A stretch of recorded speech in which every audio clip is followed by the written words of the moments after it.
Hello. Hello, hello, hello. How's everyone doing? Hope you are having a terrific Tuesday. What's going on, Biostats? Thank you for the sub. That's amazing. 9 months already. Holy cow. What's going on with you today? The bats are going on. Alright, fair enough. Well, we are playing queer games from the Queer Games Bundle, as we've been doing all month, helping promote that. And so we're gonna play some more. First up is Alaris. Let's jump right in. The lovely lady is James Mansfield.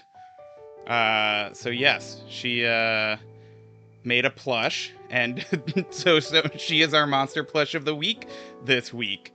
It's really cool. I don't know, she like has puppets and stuff in her show, and so I think it was a natural fit. But yeah, let's jump into Alaris, which is a very pretty game so far. Yes, go ahead and start. Disclaimer, it's a tale currently in progress. Like many things in nature, time may change some of its elements. Indeed, aspects of this story may transform before the final product. New components of the narrative may be discovered, and the way in which one navigates the world of Alaris may alter. With that said, it is our hope that this story, as it is discovered thus far, is to your liking. We all carry scars with us, wounds that have healed with time, but they may still be sensitive. This is a content warning.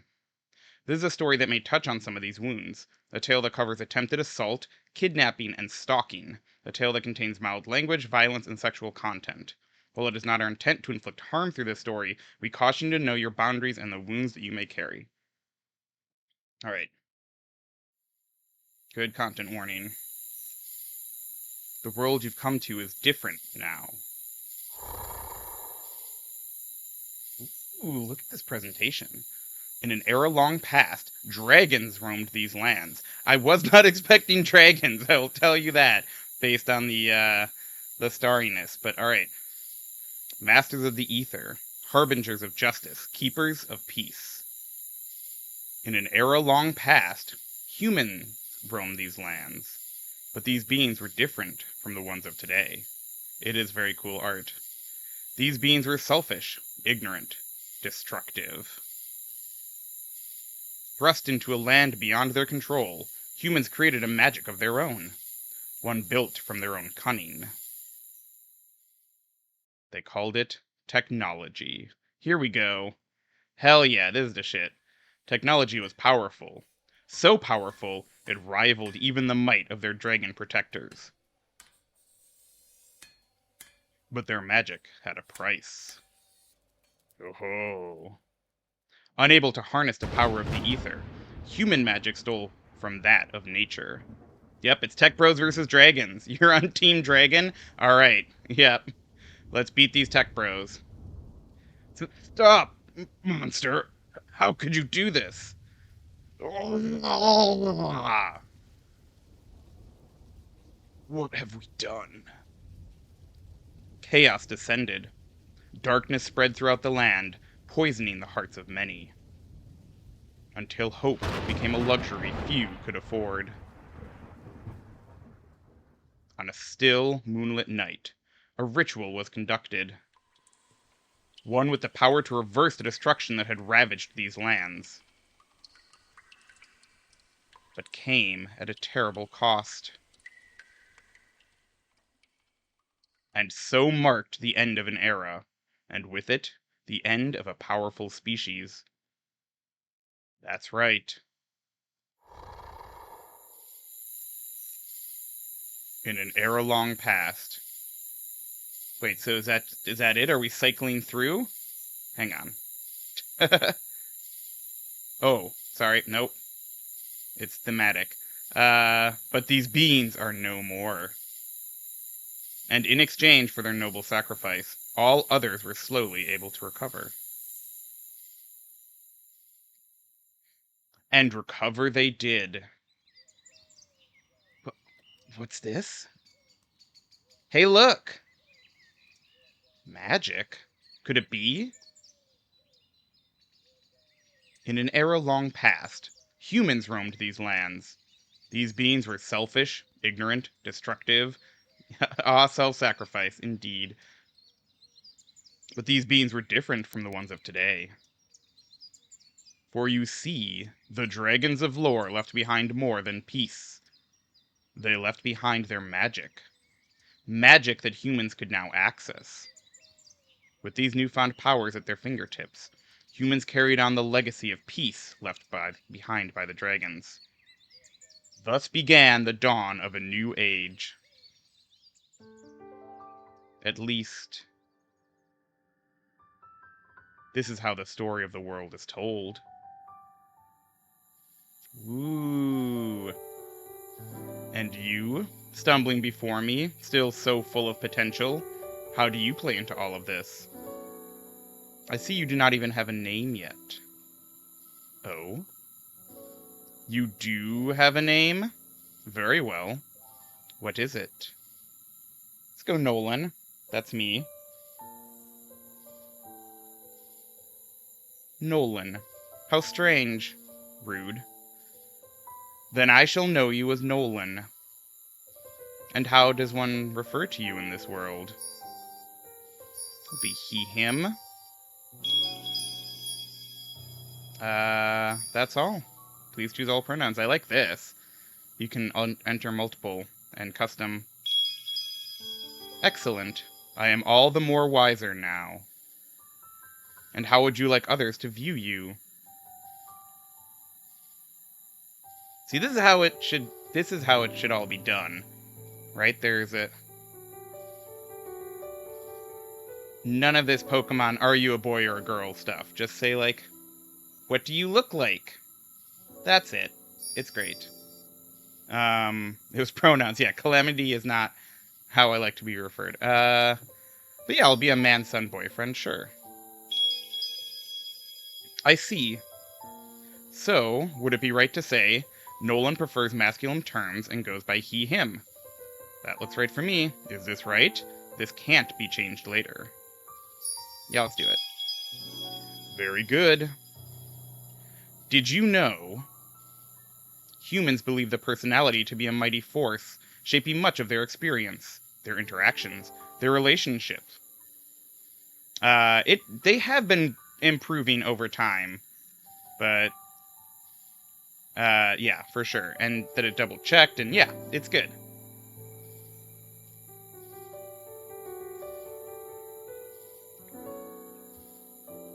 Will you choose to be brave? Ooh, hello. Kind. Okay, different symbols. Wise. I'm more of a wise guy. Charismatic. Or perhaps a blend? At times when it is unclear, there may be resources to aid you. You see, I have a gift. A codex, if you will. This codex might guide you during moments of confusion. Simply hover over the terms of this age, and you will deduce their meanings. You would like a demonstration? Very well, let us practice. A term used often in this age is energy. Energy, magic that flows through all of nature. It is in the air we breathe, the water we drink, and all living beings that walk the land. This is the gift given to us by the dragon sacrifice from an era long ago. I hope this tool is of use to you. Keep it, as a gift from me to you. Oh? You doubt my goodwill? How amusing. You are wise for your age. So be it. You have seen through me. In exchange for this present, entertain me a while longer. Dawn approaches, and I find myself having many questions about you. Let's start with something simple. Who do you aspire to be? This is a tabletop game made into a digital game, which I quite like. Let's be a scholar, why not? Yep, there's that wise, there's the wisdom. Ah, yes. The abyss of the unknown is endless. Isn't it exciting to uncover life's hidden mysteries? Interesting. I feel I know you better already. Another question, then. What terrifies you? Ooh. Let's say helplessness. Uh-oh. Not a wise one. Apparently helplessness is not wise. There is nothing worse than being faced with your own powerlessness during moments of adversity. But, perhaps, we should talk of more hopeful things. Tell me, what do you long for? Ooh. Legacy. Ambitious. Using one's own skills to leave a legacy is a difficult but rewarding experience. Your wish is inspiring. May you find it one day. Strength will be needed for this journey of yours. Fortunately, I see great strength within you. But none of us are without weakness. What may be a personal obstacle on your way to your aspirations? Ooh, not self-sacrifice. It's unyielding stubbornness. That's the one. Shooting the moon with all the wise ones. Pride is a trait often possessed by humans. It can blind them from paths that may be better for them in the long run. This has been enjoyable. What a pleasure to learn more about you. Personality is fascinating. It can embody such varying traits. Uh-oh. For you, it seems wisdom is important. You remind me of the sages of lore. Go on. But perhaps you perceive yourself differently? Tell me, how would you describe yourself? I mean, I am companionable. But I think curious is probably the right one. I see. Thank you for answering my questions. It has been enlightening. I look forward to seeing what this life has in store for you. Chapter 1. A New Dawn. I mean, this game is gorgeous. Oh, a little Torii Gate action. Am I saying this? I guess I am. Now, as much as I love seeing you, I need you to take it easy for a bit, okay? Then I'll be fine. You'll be as good as new. Wow, I can't believe you actually healed me. Nothing's ever worked. Not to brag, but I do get that a lot. I literally say that. Alright, good luck with the baths. Bye. I bet. Thank you, Nolan. Then I'll be going. Of course. Hopefully our next session is the last one. The patient left right as I got a message on my communicator. Coming home soon? Just wrapped up with a patient. Perfect. Making dinner right now. Can you pick up some eggs? You need them tonight? If you can. Do I really have to? If it's too much, don't worry about it. Very, Mom. I'll pick them up. I can. Okay. Be safe. There have been more overtaken incidents. I will. See you soon. Okay. Love you. Love you too. Aches weighed on my muscles, and I stiffed my... Nope. Aches weighed on my muscle, and I stifled my groan as I packed up my supplies. Maybe I shouldn't have said yes to picking eggs up. Today I've been packed with patients, which seem to be my usual lately. Where are all these patients coming from? I've never had this many cases. Foreshadowing. My muscles cried out in pain once more, and I groaned out loud this time as I shut my eyes. Be a healer, they said. You'll always have job security, they said. I need a vacation! A hot shower, a warm meal, my sweet, sweet bed. They were all just a couple blocks away. So close, yet so... Electric air, the smell of ozone. Energy so concentrated it tasted acrid. That's magic, right? Yeah. There's only one thing it could be. An overtaken? Overtaken, a mysterious and dangerous entity that has made its terrifying appearance in recent years. Little is known about them, their only established characteristics being a mindless state and overflowing energy. My heart rate quickened as I stared into the inhuman void of their eyes and the blurred outline of their silhouette. If I move carefully, maybe I can still... Hands reached out for me. The energy in the air crackled, closer than before. Dodge and elbow the back or kick. Let's kick their feet out, I think. I mean, those seem like lateral choices, but I tackled them to the ground. Pinning their arms back, I pressed against the overtaken and scanned their body. Where are you? Where are you? Where are you? Dull waves of energy rolled off them, hiding the root of the irregularities, the reason for their overtaken state. Come on. Sharp electric energy zipped past me, narrowly missing my left cheek. There! Near their left shoulder, their iridescent energy bubbled, different from everywhere else. I held my hand over it. Vocal one, aren't you?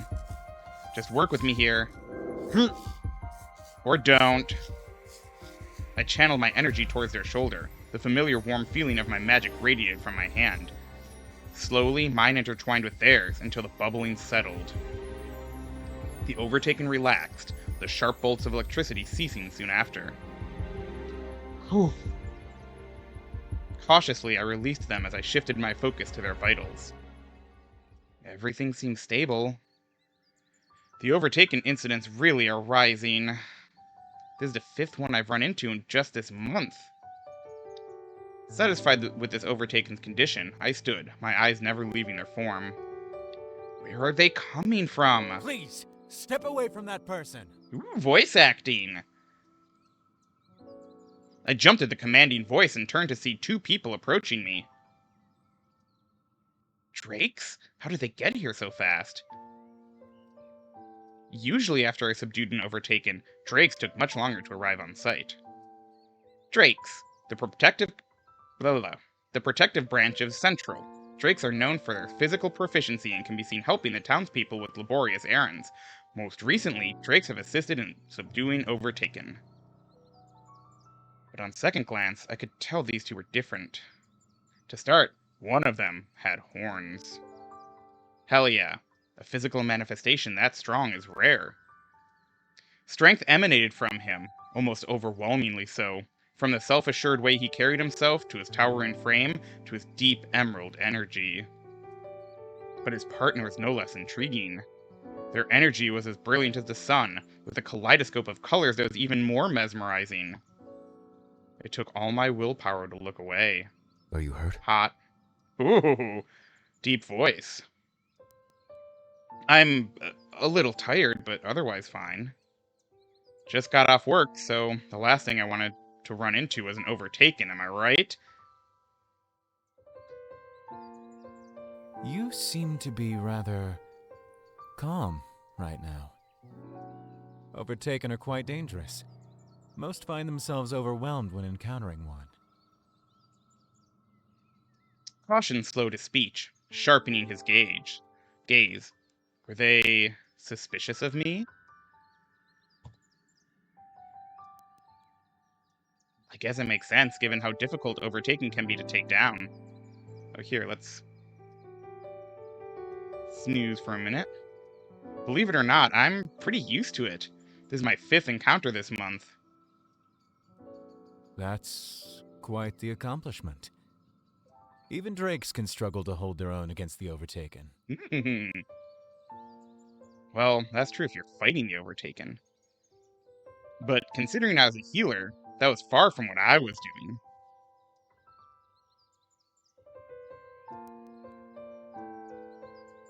I think you have the wrong idea. Maybe I should start over. My name is Nolan. You might have heard of me. I don't exactly fight the overtaken. I heal them, in a way. Long story short, I stabilize them so that by the time help comes, like you 2, they're easier to handle. Oh. I think I've heard of you. You're like a famous healer, right? Go on. I didn't even know Overtaken could be healed. I thought once they enter that state, they have to be knocked out. And sometimes, even that's not enough. I wasn't aware of this either. I wouldn't be surprised if you were actually the only person who knew this. I am Healing. pretty great. This could change everything about how we deal with the Overtaken. He gestured towards the Do you Overtaken. mind if I take a look? No, go ahead. Oh, hello. As I stepped aside, he knelt and surveyed the Overtaken with a surprising amount of expertise. Interesting. Their vitals are normal. And there's no sign of serious injuries. He rose, turning towards me, the natural glimmer in his eye now even more apparent. Usually, I prefer to get to know someone before requesting so much. Well, then let's get to know each other. But your knowledge could help us tremendously at Central. Your approach is certainly more effective than what we've been doing. Central, the governing structure in town. Central provides an array of services to the townspeople and acts as a centralized party where we can seek healing, education, and protection. Would you be willing to lend us your talents, even if just your insight? I think it would help us and the Overtaken if we could use your method instead.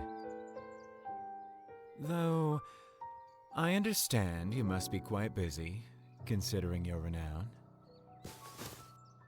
Ruby strands grazed my shoulder. Their breath tickled my ear as they whispered to me. That being said, I'm sure we could reach an arrangement that would make everyone happy. I could hear the smile in their voice. They were enjoying this. Before I could stop myself, my hands were on their chest, pushing them away. My push barely did anything, their frame far sturdier than I had imagined. Whew. But my intent was clear. They hastily stepped back, their hand over their chest, seemingly surprised at the sudden contact more than anything. The dark-haired Drake, on the other hand, appeared to be more than amused at this turn of events. About time someone rejected you. That's what you get for flirting on the job. I sincerely apologize. My partner may be right. If you'll excuse my actions, I do think there is an arrangement to be had here. Her eyes seemed to plead that I reconsider the situation. Yes, well... lending my talents. I was so burnt out, I wasn't sure how feasible that was. But with how serious the overtaking crisis seemed to be... I'm sure at the very least I can share some insight. Of course. That's more than we could ever hope for. The horned drake crouched near the overtaken, eyeing it, before shifting to pick it up. Oh, do you need help? No worries, I got it. He placed his arms underneath the body, and with one motion, effortlessly lifted the overtaken off the ground. Wow, he makes it look so easy. Do you normally carry these on your own after you've knocked them out?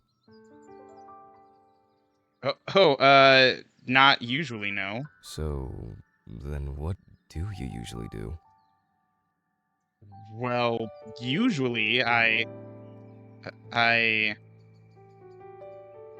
didn't want to finish that sentence, especially not after watching him pick up the overtaken like it was a stuffed animal.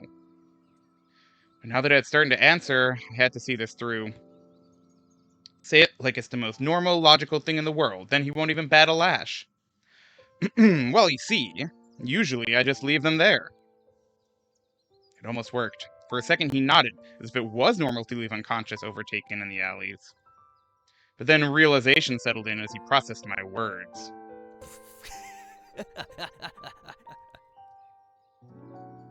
Listen. His body shook with laughter as I tried to explain myself. You wouldn't believe how long my days are, and usually there's a drake somewhere close by. Sorry if I... His laughter only grew. I knew no defense in the world could save me now. Drook, you're being rude.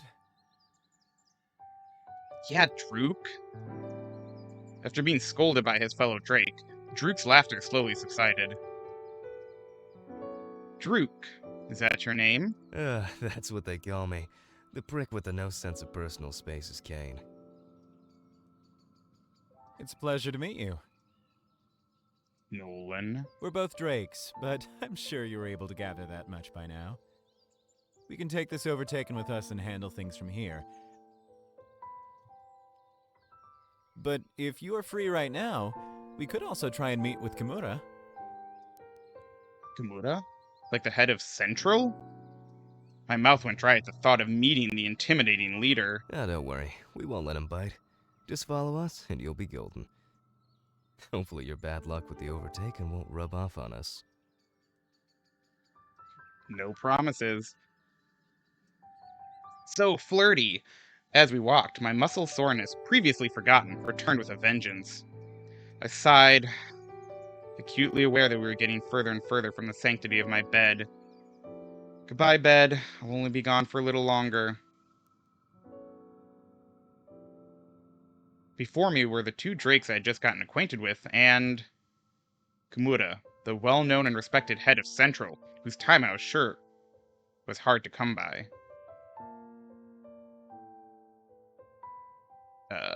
I saw it myself. Nolan heals the overtaken. Where's Etzo when you need them, right? I'm sure they have their hands full with other matters, per usual. But the point remains, perhaps we've been approaching the crisis all wrong. If the overtaken are meant to be healed, and not subdued. I understand. And Nolan, this was your 5th encounter with an overtaken? Yes, sir. No need to be so formal. 5th encounter this month, he said. Just this month? Then your approach must be effective. He also leaves the overtaken in alleys. You didn't have to mention that part. Yes, now that I think about it, I do remember reports of the unconscious overtaken being found in alleys. Guilty. Nolan, how familiar are you with the energy crisis? I'm familiar with it. Everyone was talking about the crisis and its repercussions. Many of my own patients are victims of the crisis and the spring's instability. Springs, natural havens where energy exists in its purest and strongest form. These areas are considered sacred. Of late, various springs have demonstrated instability for the first time in centuries.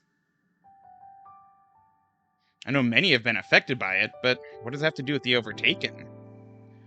One of our members, someone quite attuned to energy, noticed something in the overtaken. The pattern of instability observed in the spring's energy mirrors that of the overtaken. We have reason to believe that the two crises are related. Related? How is that possible?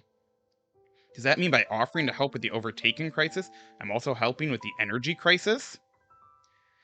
But those are two entirely different things. Healing an overtaken, I can do. Healing an entire spring. What do you think, Nolan?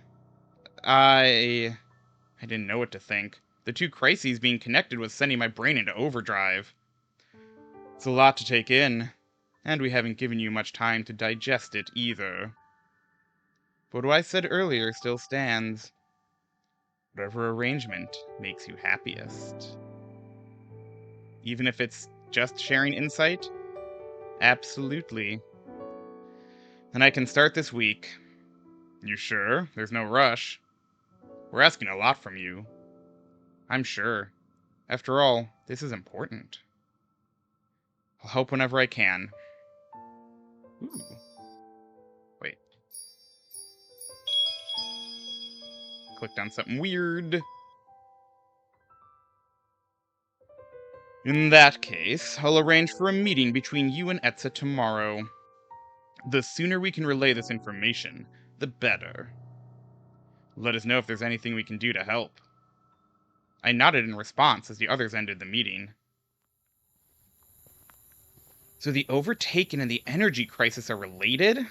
My mind was still reeling from the shock of the connection. I thought overtaken incidents were supposed to be random.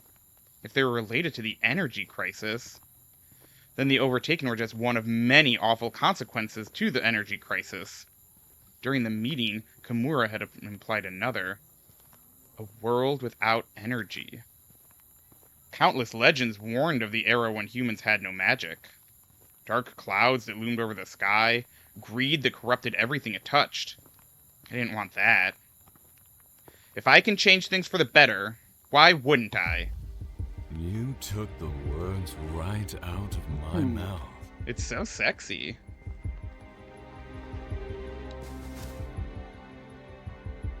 Oh. Behind me stood a shrouded figure clothed in the shadows of the night. Moonlight danced off porcelain skin. Sharp amethyst eyes leered at me. A chill crawled down my back. Who? I've spent quite a while trying to find you. I hope you plan on making it up to me for all my lost time. Everything in me screamed, "Run!" I spun around, set on doing just that. They seized my wrist and pulled me against them. Pain shut up my arm. Ah! And just as easily as he had stopped my previous movements, the stranger's hands clamped over my mouth, forcing silence. With barely a breath between us, as though he was part of the shadows themselves, he whispered. It'll cause a lot of trouble if someone sees me, so I can let you do that. Sorry, little one. Bro, I shut my eyes. There had to be something I could do. But fear drowned out all reason, gripping my heart and refusing to free me from its clutches. Please, somebody, anybody. Anything to get me out of here. And then the universe answered my prayers. Get down! Nothing else needed to be said. Energy rushed past us, colliding into my kidnapper. The pressure against my back, around my wrist, and over my mouth disappeared. Grabbing hold of this chance for safety, I pushed them away and ran. I crashed into someone, but whether they were friend or foe... No! Hey, are you alright? Hello.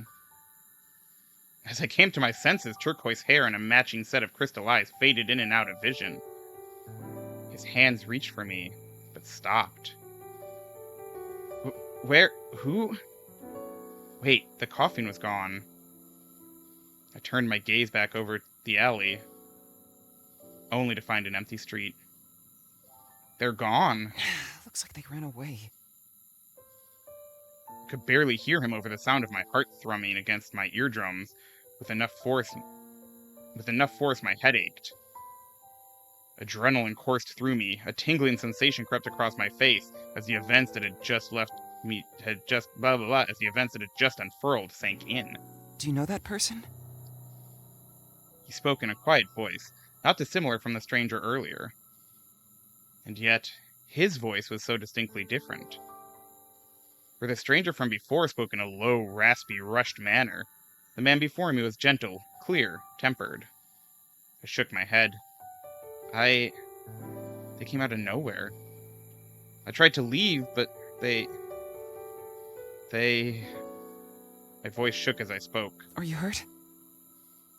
I shook my head again, my words caught in my throat, and I forced myself to speak. I think I'm okay. Just shaken up. Can you stand or walk? It's probably best if we get you somewhere safer. I nodded. I didn't want to be here a second longer. The stranger stood and offered his hand to me. I took it, gently pulling myself up. But even this small action was too much for my body, and I stumbled towards him. Stay here. As embarrassing as it might be, I'm clearly in no shape to be moving right now. My dizziness slowly settled, and as it did, I could finally register how stiff the stranger was under my touch. This close, I could see every detail of his flustered expression. And still, he hadn't pushed me away. Sorry, I think I got up too fast. He made a soft noise in acknowledgement, but made no movement beyond that. I stayed there until I no longer needed to, and finally I shifted away. A soft pressure left my lower back, and it was only then that I realized he had been holding me up this entire time. Red hues continued to dapple his cheeks. Do you need help getting anywhere? I can walk with you, if you want. I think I'm okay. Thank you, though. I smiled, trying my best to convey my gratitude. If you're close by, I guess that's all right then. I don't want to make you uncomfortable, so... He shifted his weight, as if unsure. Yeah, I'm sure I'll be fine. That guy seemed pretty shaken up. I don't think I'll be seeing him anytime soon. If you think you'll be okay, I'll go. Here, my communicator information, in case you need it. We just got a number! His name appeared on my screen, glowing back at me. Veneer. I hope you get to where you're going safely. Thanks. For everything. He nodded, and I hurried home, wary of running into any more strangers for the night. I stared at the array of foliage around me. Well, it's the next day. Today I was scheduled to meet with Etza, but after yesterday's chaos, the morning had been rough. And to add to my misery, I was now completely lost. Where am I? How does anyone get around this place? All the walkways look the same. Druk said Etza was the head of the Wyverns, working with someone like that. Wyverns, the healing branch of Central.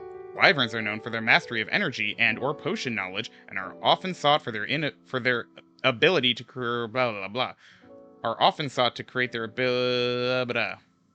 Why does this sentence not make sense to me? Often sought after for the ability to cure an array of conditions. That's why. I didn't want to disappoint them, especially on my first day.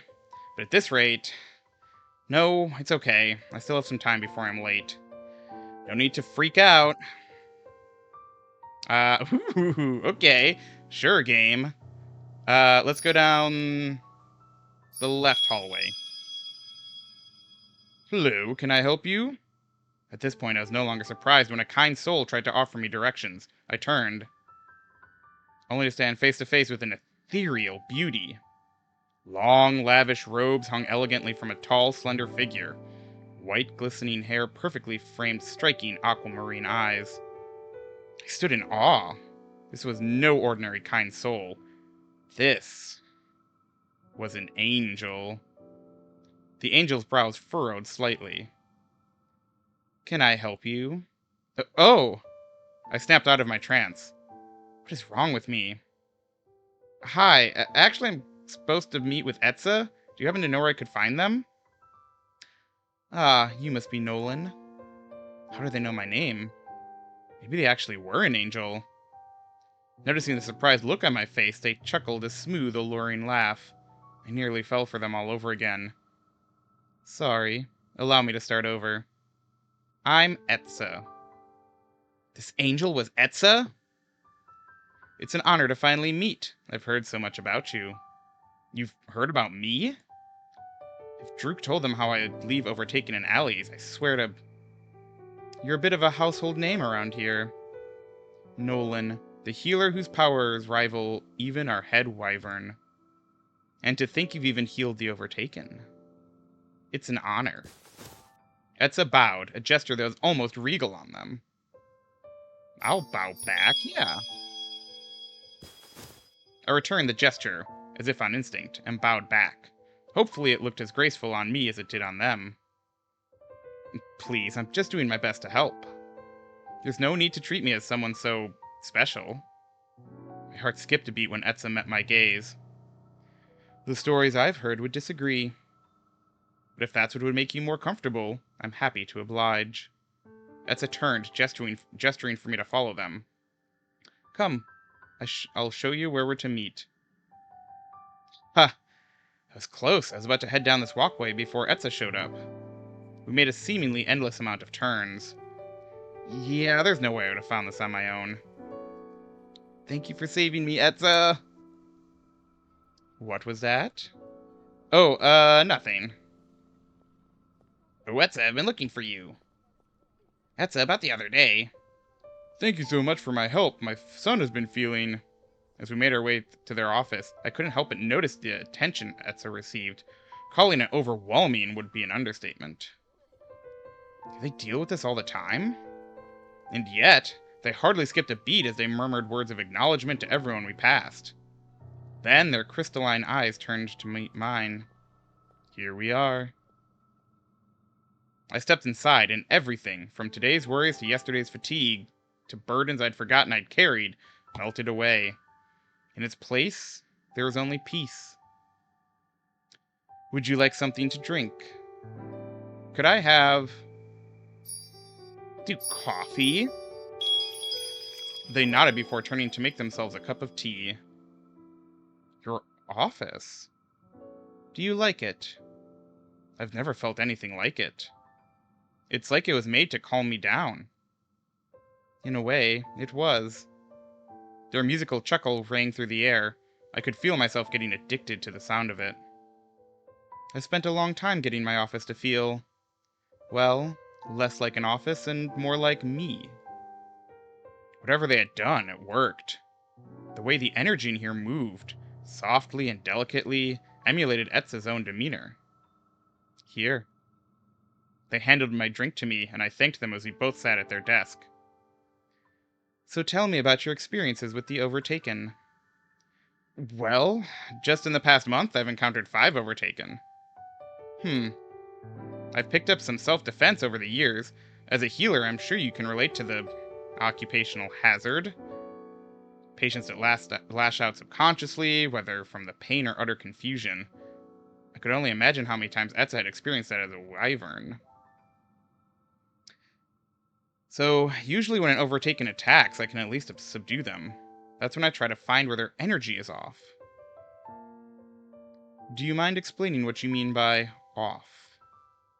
Most of the time, the energy looks erratic, unstable. It's not flowing naturally, or it's heavily concentrated in one area. Sometimes it's moving weird, or it feels disconnected from the person. You can see it. Yeah. Seeing energy was so natural to me, I often forgot that wasn't the case for others. I'm pretty sensitive to energy. Sorry if that was weird to say. Actually, I understand. I'm the exact same. Well, I can't see energy, but I can sense it. Shifts in energy, the flow of it, I can feel it all. It's how I was able to get my office this way. I've never met anyone who's been able to do the same. Hidden intrigue and wonder shone in their eyes. Silence extended between us. They held me in their gaze, and I felt a tug in my chest when they looked away. That's not entirely what we're here to talk about, though. We're here for the Overtaken. I don't mind. I've never met anyone with a similar sensitivity to me. I'd be lying if I said I wasn't interested.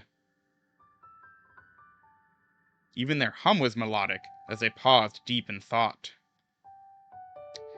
As much as I would love to, I'll be in for an earful if I don't discuss the Overtaken with you. Though we can always pick this conversation back up another time. I'm sure we'll have many chances given we're working together. So back to the Overtaken. What do you do once you identify the area of concern? I paused in thought. How did I heal the Overtaken? Having to actually explain it. It's hard to put into words. It's alright. Try your best. Maybe you'll understand as someone who can also sense energy. Okay. It's a little different from how I heal people, though. With humans, I stimulate their own energy, help them create more of it to repair what they've lost. With Overtaken, it's more like I stabilize their energy, with my own. Interesting. I'll need some time to decide our next steps. I know it's not the most concrete information, sorry. Nonsense. Just knowing there's an alternative is valuable information. They placed their hand over mine in reassurance, and I stared at our intertwined hands, unsure. Is that true, though? Especially with how serious the energy crisis is? Your process has the potential to change how we deal with Overtaken. That's nothing to scoff at. Now it's simply my turn. Is that how our partnership works? It can work however you want it to. Could you meet with me in a couple of days? Yeah, I can do that. I can't emphasize how much we appreciate it. Emphasize how much we appreciate it. Thank you for agreeing to work with us. I look forward to the next time we meet. They're so kind. I briefly reconsider the position I told Kane and Druck. Perhaps I could spend more time at Central than I thought. As I headed home, I realized I had some free time on my hands. It's been a while since I've been able to take some time for myself. Maybe I should do something? Hell yeah, free time! This life of yours moves quickly, relentlessly, without pause. In a life such as this, it is important to take control and decide how you will spend the pockets of free time you find.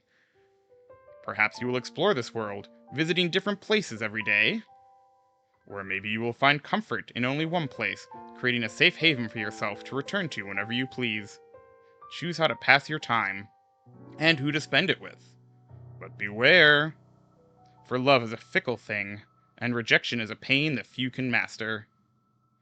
With the brief time that you have, will the person you call on share your connection, or will they shy away? How will you choose to spend your time?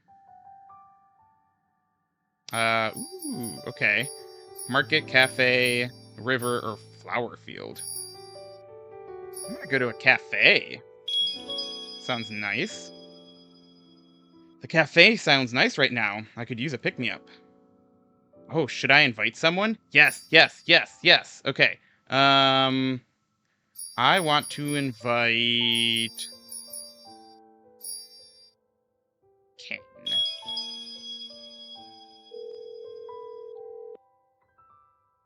Hi.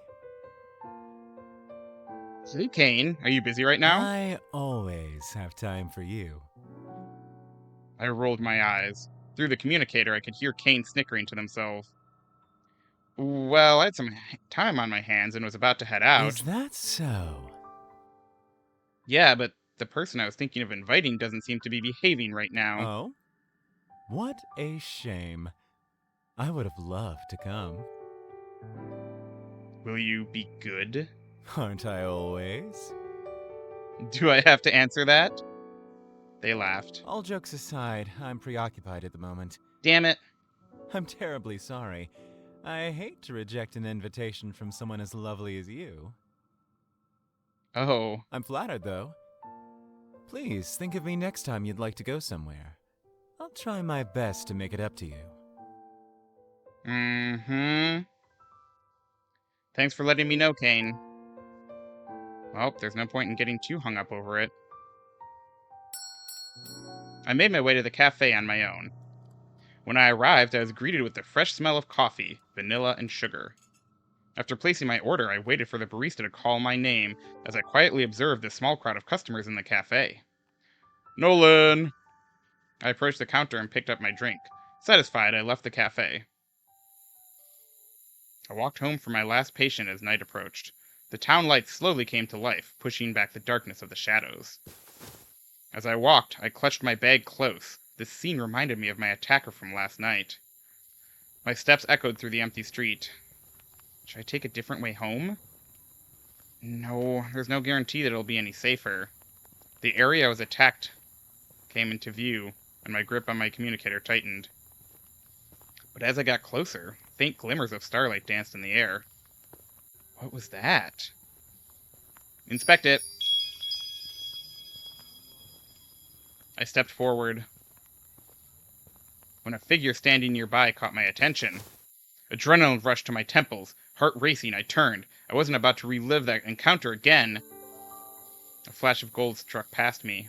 Nothing like the cool tones of silver and white from the night before. I slowed, eyeing the silhouette. Still wary it was my assailant from the previous night. No, this is someone different. Hair, golden like the sunlight that filters through the treetops, shimmered under the dim lighting. Their clothes were a myriad of greens, like the lush canopies of the forest. They're watching the starlight, too. I inched closer, daring myself to investigate. Do you see it, too? The gold-haired stranger turned, their movements unnaturally smooth, and their cold expression made it clear that they hadn't wanted to be disturbed. Sorry, I didn't mean to interrupt. I noticed that light, too, and didn't know what it was, since you were also staring at it. As if every word I said made them reject my presence even more, they scowled, the crease between their brows deepening. Their arm swept upwards, and with it a gust of wind, so strong it threatened to uproot me from where I stood, rushed past me. Jeez, I get it. No need to be so dramatic. Wait. I paused and squinted, before realizing only now what seemed so odd. It wasn't the eeriness of their golden gaze, or the unusual starlight, or the seemingly endless darkness around us. It was the nothingness that came from them. The complete lack of energy. But how is that? Everything has energy. The clouds, the trees, the air we breathe. To have no energy. What did that even mean?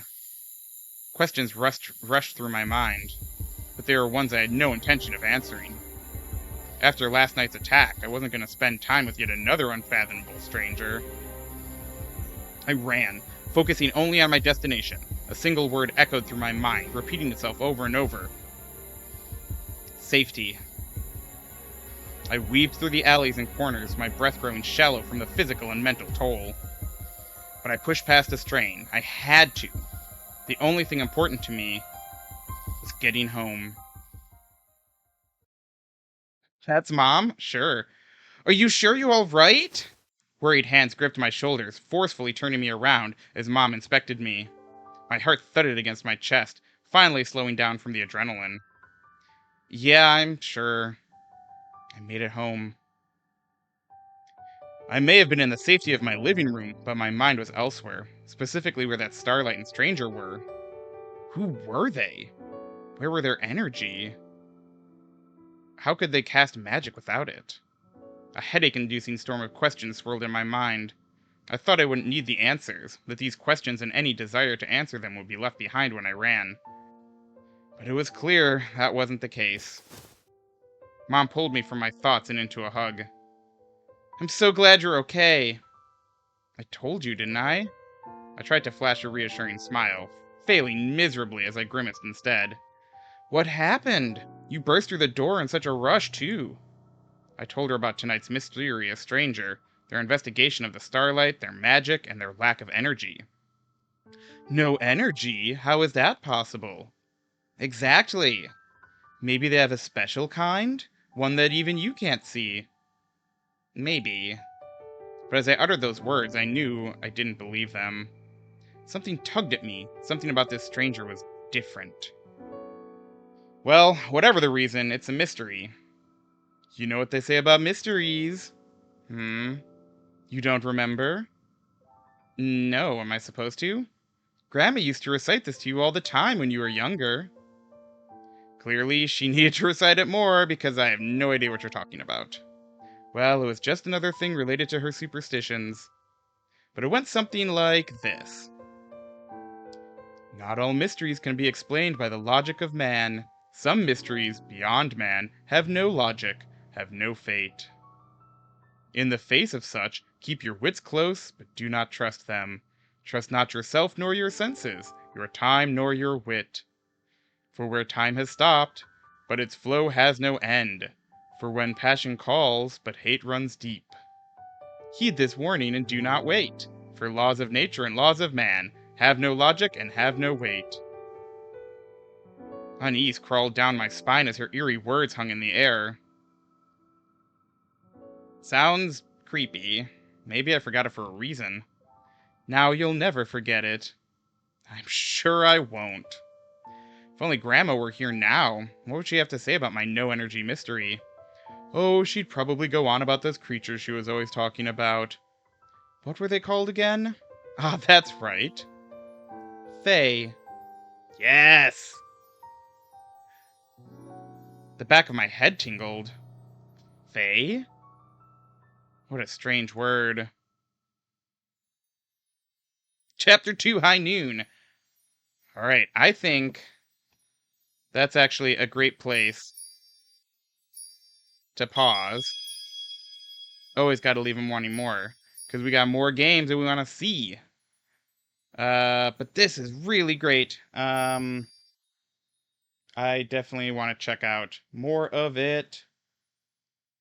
But this is called Alaris, and it is by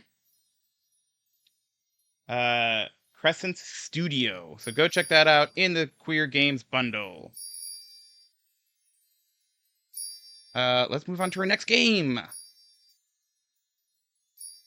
Exit this way. I do want to quit, just in case it'll save it. Our next game is this one. It's called Fishing for Average Caucasian Boyfriends. Let's see if this is on Twitch as a category.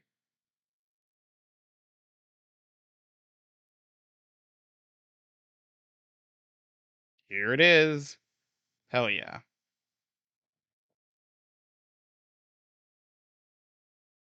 Okay, this is by Jackie Liu. Cool. All right. And it is another Game Boy game, so let's do it. Very excited.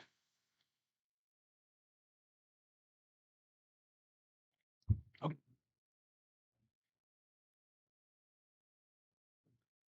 My mom at a seafood dinner on vacation. You know, when I was in Cambridge, I noticed a lot of Asian girls with average-looking Caucasian boyfriends. And then I asked her sister, can't Jacqueline get one too? Good start.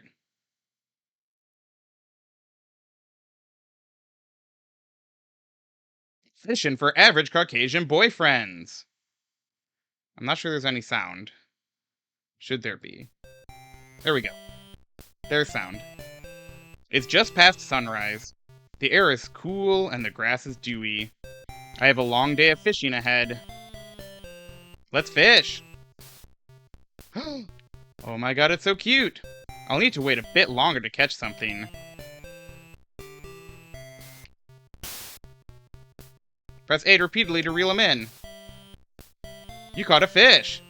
You caught a tom! Oh boy.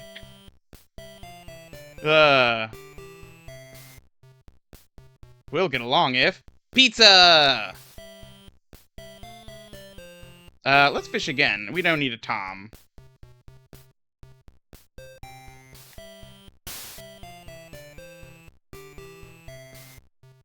I caught a fish. You caught a Kevin! That is my father's name.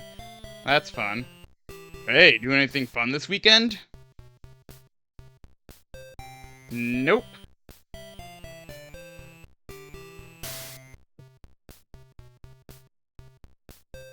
Caught a fish. You caught a Liam. Looking for someone with... looking for someone low maintenance, to be H. Oh, this is amazing. Sure, let's keep you.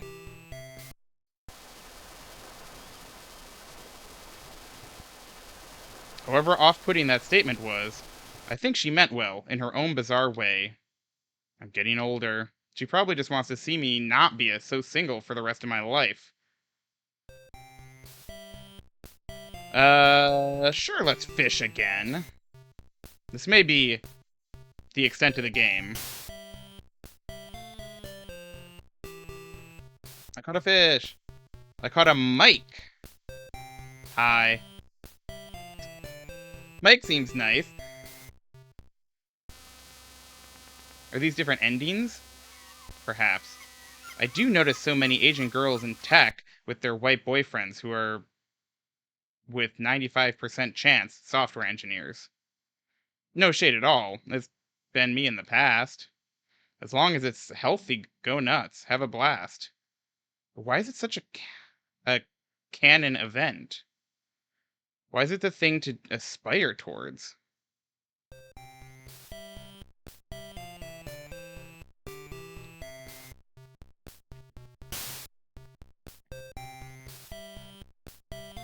Okay.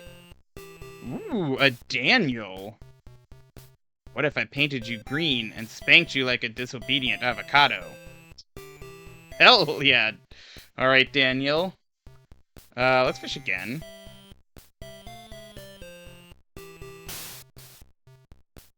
This game is amazing. I caught an Alec. I can't live without The Office. Nope. We're throwing you back.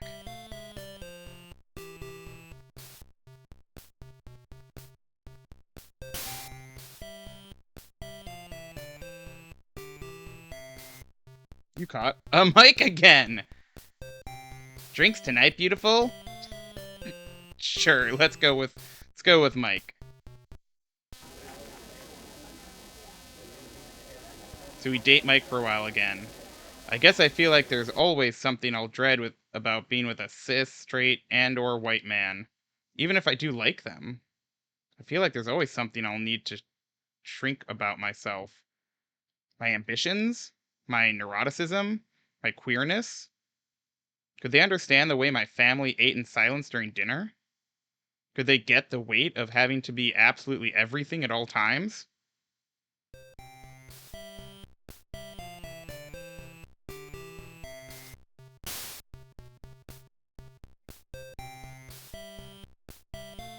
You caught a Matthew. I won't shut up about anime and Japanese culture. Nope. Oop, fish again.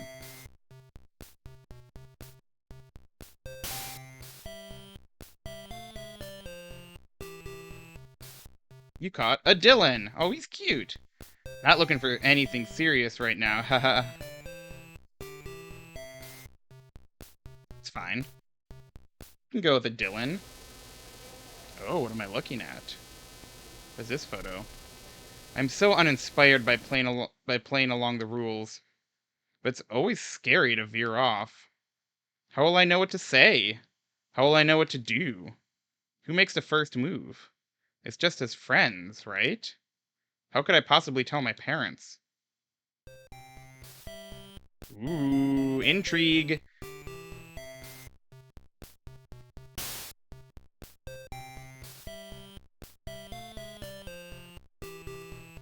You caught a Jeffrey! Looking good, Jeffrey. I'll fall for you if you love traveling and food. I do like those things. Sure. We'll go with the Jeffrey for a while.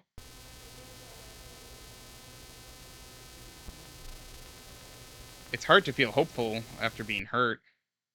I get scared of being in that place again. I went on a years-long quest to self-improve. I made myself too busy, too distributed. Sometimes I play along, only when there's nothing actually real at stake. The game asks us to be cool, unaffected. To never want so much. To never be so much either. Ooh, question mark. Let's do question mark.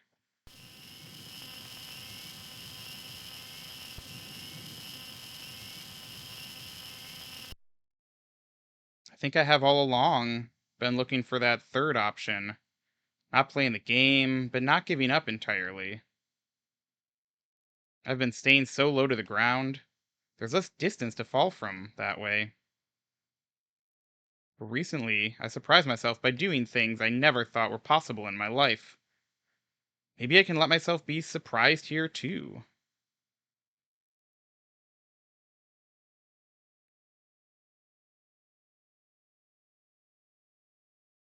I think there's a certain grief in no longer having a script to follow,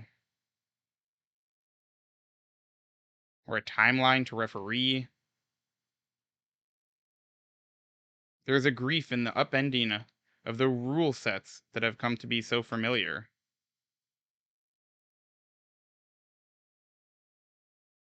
But I can let my eyes adjust to the darkness and see that so much more can be possible. Pretty! I want to believe that somewhere there's something out there for me. Something worth the risk of falling and having to get up again, even if it really hurts. Something I can feel inspired by. Something where I can be seen in all my selves. Something that makes me believe a new world could be possible. That maybe infinite worlds could be possible.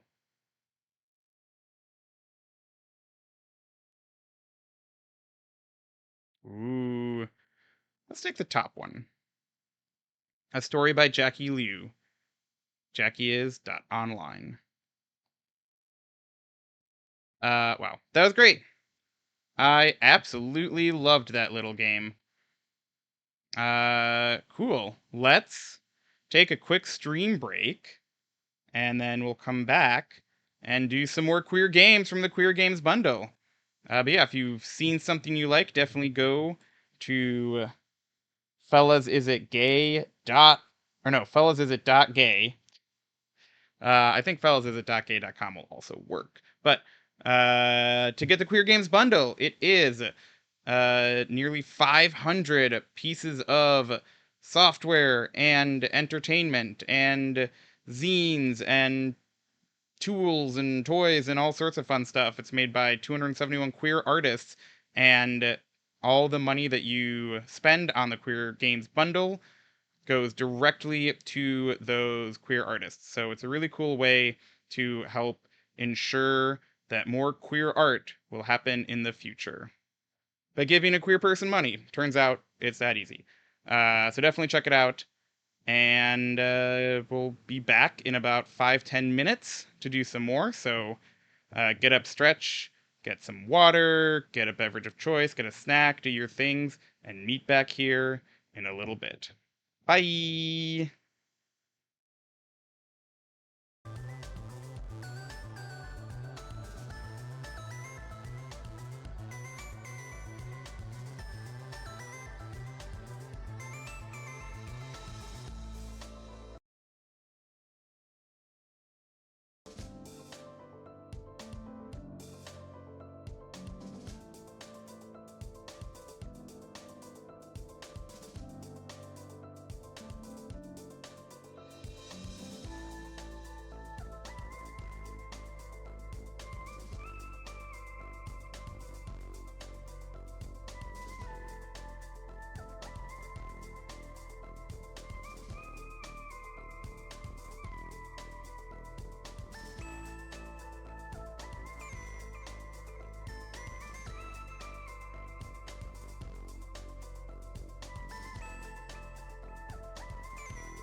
Oh, hello, hello, hello.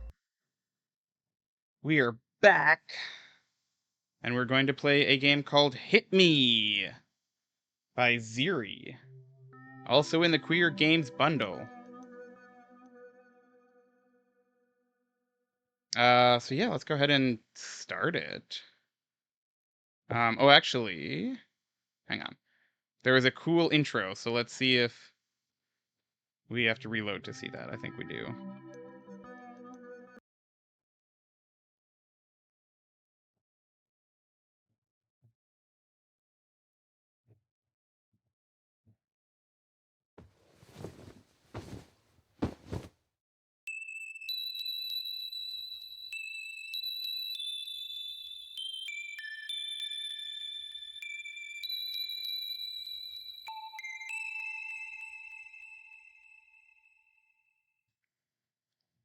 Just looks incredible. Let's take a look.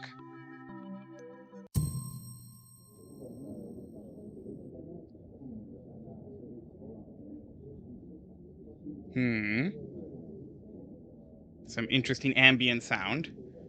Alright. It's another Friday's night. The street is crowded, and I lose myself with them. They're all around me. Each one goes their way. I keep on walking. The sky is cloudy. The bars are filled with people talking to each other. I keep on walking. I walk straight ahead until I bump into someone. This time, I say nothing. What's up with you? Please, punch me in the face. What does he say? He wants me to punch him. Really? I keep walking and bumping into them. Stop. What are you doing? I don't stop. Are you sure? I nod firmly. Trash me hard, both of you. I start walking to him once again. His fist goes straight to my face. And he doesn't stop there. Every part of my body is shaking. Blow after blow, I lay on the ground. That's enough. My nose and cheek is burning. Thank you. I can't barely see with my left eye, but as I look up, they seem surprised. Why did you want that? Okay, content warning. Well, didn't realize this would be...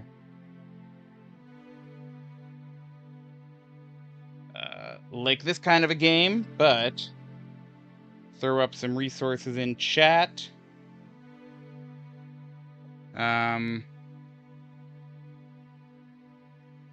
Thought about killing myself and felt this was a better idea.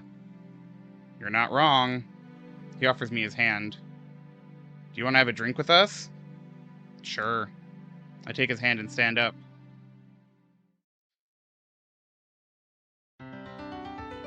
I'm Astra. And I'm Day. We live nearby. Hey, brighten up. What do you want to drink? Something sweet. A terremoto, then. What is that? I thought you were from here. Nah, I'm on vacation with my family. Your Spanish is so good. My mother is from Spain, so a terremoto is wine mixed with pineapple ice cream. Want some? Yeah, an old David Firth Flash game. I know, it's a very distinct style. Very cool. Sounds good to me. Please, 2 terremotos. Also, welcome in, Lost Lake. What is going on? Hope you're having a terrific Tuesday. As we order, they bring 2 purple jars. The top is filled with ice cream and the bottom with wine. Together, they mix in a beautiful pink color. I've got one big jar in front of me, and they're sharing the other one. Each one at their straw are taking sips from the drink. Try it! I take one sip. It's so sweet! I can barely taste the alcohol. It feels more like I'm drinking a pineapple juice from kindergarten. It's so good. Astra and Day keep drinking their terremoto. In a few sips, they only have the ice cream left. Astra takes a straw as if it was a spoon and starts eating it. He's focused to leave nothing behind. We were going to dance. Wanna come? Sure, why not? Great! But first let me cover your bruises with some makeup, or else I don't think they'd let us enter.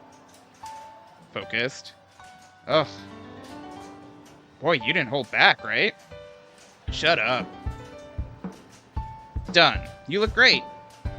Thanks. Let's go! As I get up, the street starts spinning around me. My head is fuzzy. That's why I call it a terremoto! An earthquake? Just stay still and you'll be fine. See? They put their hand on my shoulders and as we start walking forward. Hey Bio, how's it going?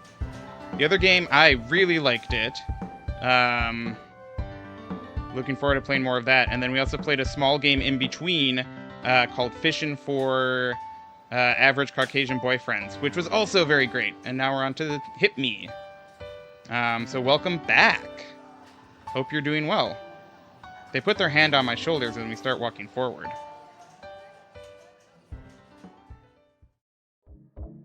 Everyone is dancing. The art style in this game is so distinct. The place is so full it's difficult to move. With each move I feel someone bumping into me. Astra and Day are dancing in front of me.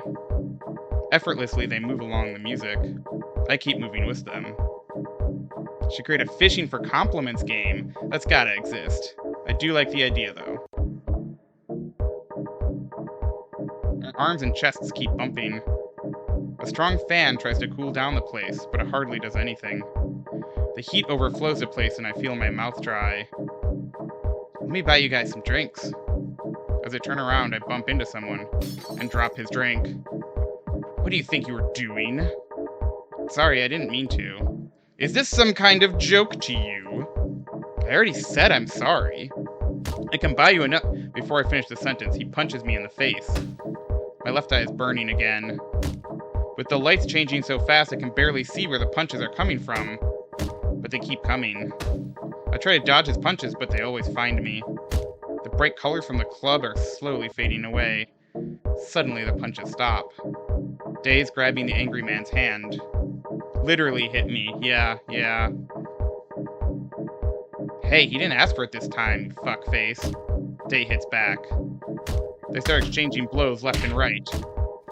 Everyone is dodging the other's punches. Each one. They're fighting so fast it's difficult to follow. The angry man lands a hit on Day and stands on top of him. He's about to hit him again. Little pieces of glass are flying everywhere. From behind comes Astra. He's hit the angry man with the broken glass he dropped before. The angry man is bleeding. You fucked up. The music stops. He gives a quick look upstairs, and people start coming down. In no time, we're surrounded. Ooh boy. It looks like every person on the club is behind him. Astra and Day keep fighting back, but there's no end to them. I try to help them with my punches, but every time I miss and end up hitting thin air. The angry man gives me a pity look. All eyes are on us.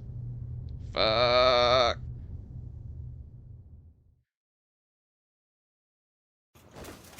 Bruised, the three of us lay down on the floor. As they throw us out, I landed above Astra's chest. They kicked him so hard they ripped his clothes off. With my face on his bare chest, I can hear his heart beating fast. Yeah, breaking bottles did escalate things, but also, it was bumping into someone accidentally. So, the other guy escalated first. Mine's racing too. As I look up, Astra's looking back at me. He gets closer. I can feel his warm lips touching mine. Day's next to us.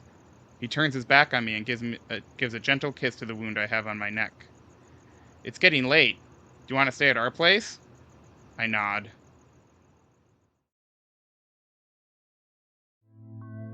Astra and Day surround me. We take our clothes off. The cloth scratches my wounds like sandpaper. Astra's big hands embraces both Day and I. With them in each side, I feel protected. Their bodies with mine. It feels like we're still dancing.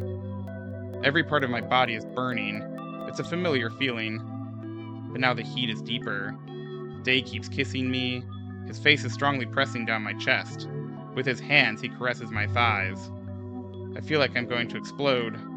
Astra keeps breathing over my ear. Our bodies start going faster. I can't handle much long, but we keep dancing.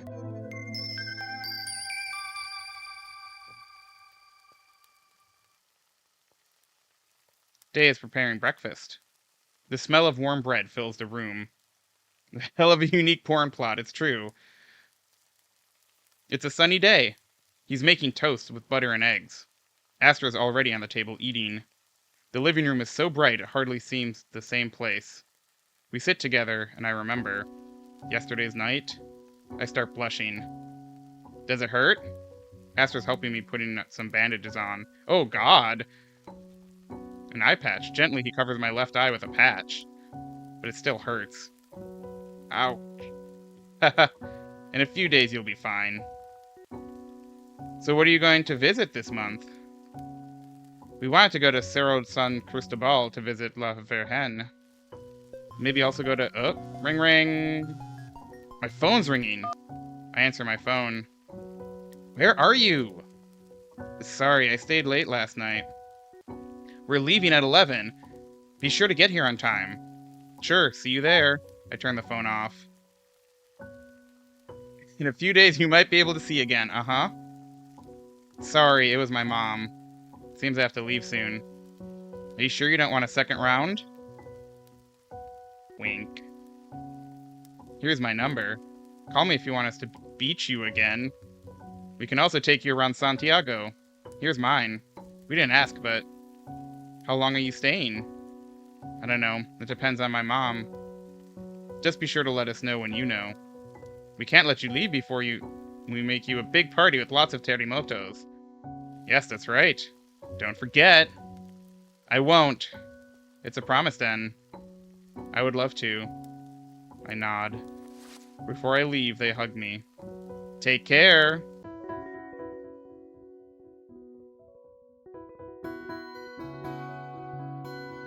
Hit Me. Original story by Ziri.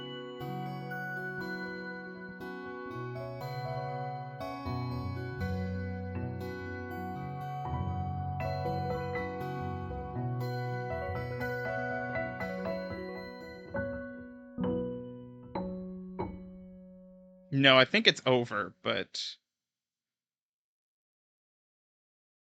I'm not entirely sure. Nope, maybe it is just a title screen. Maybe we just got there. Uh-oh. My mother's focused on her phone. Together, we're slowly walking to the top of the Cerro San Cristobal without a tourist guide. It's a group tour, and other people are walking with us too. There's more. After walking for a while, we're finally at the top. The sky's bright, and the sun is hitting La Virgen. It's easy to burn your eyes by looking at her. From over there, it seems like she's watching all of Santiago. It's a tourist place, as it's very crowded. People come and go, taking pictures with her. Even then, the place still maintains some beauty. What's with that eye patch? That's your mom? We've been getting some very young, sexy moms tonight. Nothing. I just fell and two kind guys helped me out. I don't really want her to know about Astra and Day. To avoid talking, I get close to our tourist guide. I start listening to what they say. At night, a big spotlight lights her Immaculada Concepcion. You can spot her from every part of Santiago. Day and night, she's always here. If someday any of you are lost, just look up and try to find her. Her phone is ringing.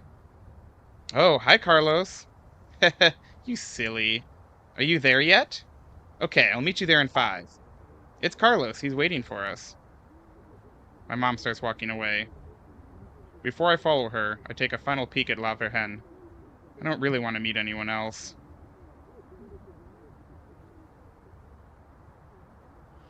We take the cable car to get down to Cerro San Cristobal. It took us 2 hours to get to the top on foot, but in less than 10 minutes we're already here at street level.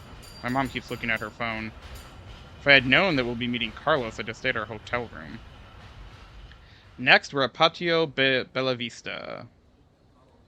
It was around these streets where I was walking last night. They seem so different now. Now it's less crowded and most shops are open. My mom and Carlos seem to be having a great time. She is, yeah, too old. Okay, great, cool. And he seems to be 19, Carlos? Ooh. Keep going, sure. Return. If they just wanted to have a date, I don't know why they called me. I'm left behind, but I keep following them around. Yeah, it does seem to be younger than the guys we met last night. Without saying much, we jump from one shop to another. The plaza seems like another tourist hotspot. You can hear other people talking in English. From llama scarves to lapis lazuli, handmade jewelry, they take a look at everything. My mother's pointing at a magnet with a replica of the Immaculada Concepcion. Wouldn't these be great for our fridge? Her phone's ringing, but she doesn't answer it. The phone keeps ringing. Carlos is watching over her shoulder. He's trying to take a peek at her phone. She quickly turns around. Sorry, it was my alarm clock. I must have set up a wrong hour. What was I saying? Oh yes, the fridge! Talking about that, where we could eat today. I know a place you'll love. Pablo Neruda used to eat there. Mom's lying, yeah. 100%. It's famous for their fish soup. The dish is called Caldillo de Congrio. They're so into each other, it's really boring to hear them talk. His house is near here. We could go there after we eat. I would love to. Do you want to come with us, Nom? This is definitely my chance to get away. I'm a little tired. Maybe I'll rest a bit in the hotel room. Sure. They keep talking about Pablo Neruda. Can't wait until I'm done. We start walking to the restaurant. It's early, but people are starting to fill the tables. Come here, you little shit.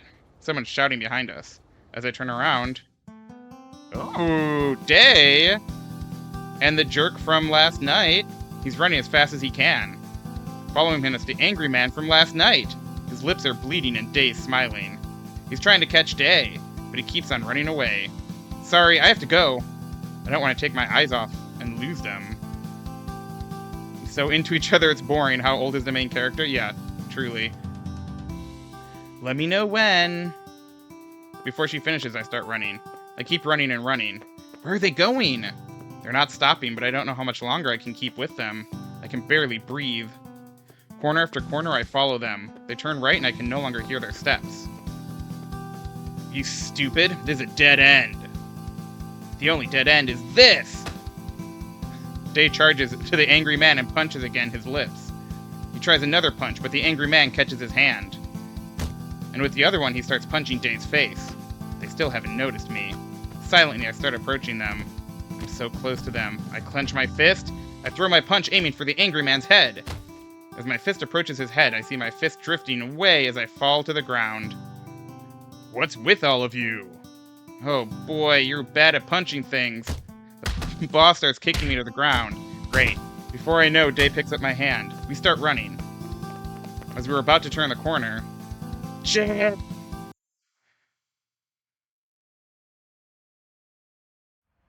Start opening my eyes. We're at the same dead end as before. My body's all hurting again. Day's right there, all bruised up, but he's still smiling. He notices me. Finally, you woke up. Astro will get mad if he sees you like this. Let's go find some bandages. I stand up, but my leg's hurting. I try to walk, but as I touch the ground, a lightning pain goes through my leg. Ouch! Okay, just wait here. I'm coming back. I watch Day as he starts running away. He's all bruised up, but he runs as if nothing happened to him. As I'm waiting, I start watching the bridge in front of me. On the sides, there's people selling different kinds of foods. Each has its own mini-fridge and has some sign telling them what they're selling.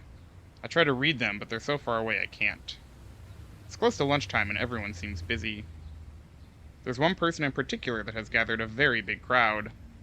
As people come closer, I watch them crossing the bridge as they eat. Some are eating big sandwiches and some others are carrying what they brought for later. Let's hurry up. Day's breathing heavily. He brought a white plastic bag with a green cross on it. He takes a pack of bandages and sits in front of me. Sweat drops down his neck.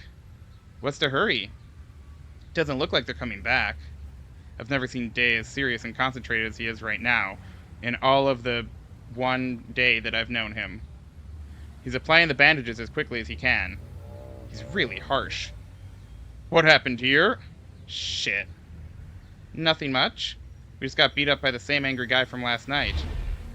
Day, what did you do here? Just ran across them and... You told me you were just gonna take a walk. But... we'll talk later. Let's see what we have here. Ouch. Do you see what you've done here? You didn't get to heal from yesterday's. Astra slowly keeps healing my wounds.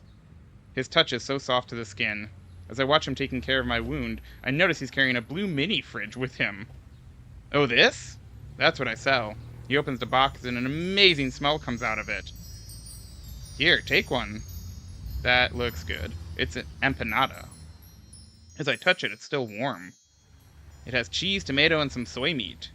He just has a mini-fridge. I think probably cooler. It's translated from Spanish, so that would be my guess. But, in the fridge, yep. No, I'm sure it's some sort of, hot bag situation. But it's golden brown. Just looking at it makes my mouth drown. Possibly water. Lunchbox cooler? Yeah, something like that. I take a bite. All flavors are melting in my mouth, all as one. A warm feeling fills me deeply inside. I feel my energy slowly coming back. As I look up, I notice Day is watching me intensively. Day starts sucking his lips and watches Astra. Not for you today.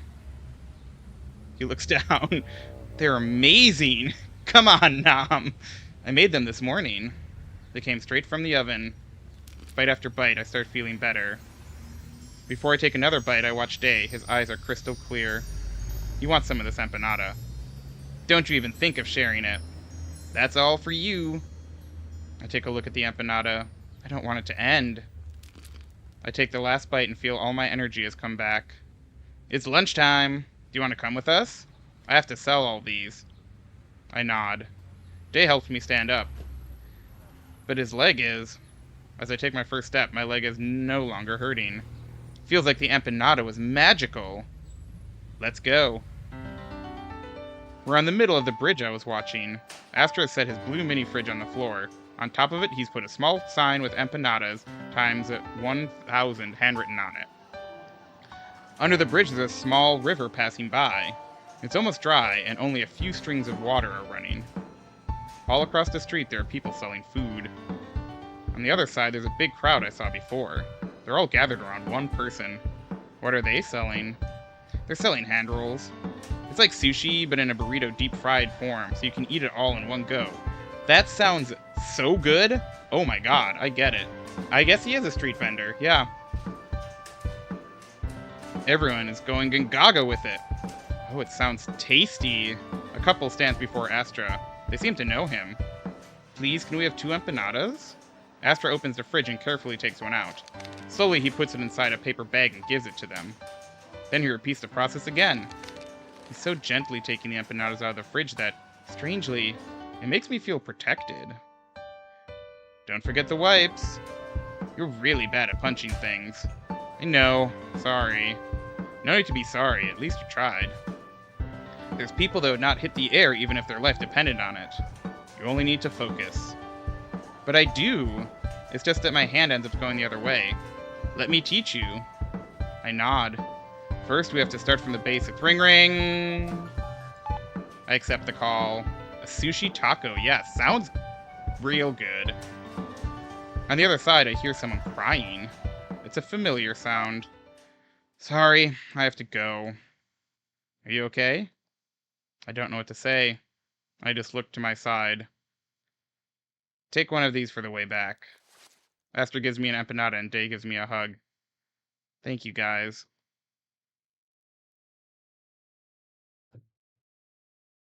I enter a hotel room. Just by entering, I get a dense feeling. Sushi Rito, yeah. My mom's on the floor. Her face is all wet. As she sees me entering the room, she starts crying louder. Kaka, why? Don't. I sit along her. She keeps saying nothing. I just sit with her and wait. There's nothing much I can do.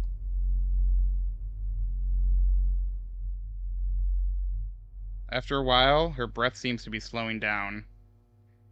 Are you hungry? I take Astra's empanada from the paper bag. Do you want some? She slaps my hand and the empanada falls. Take this dirty food away. What?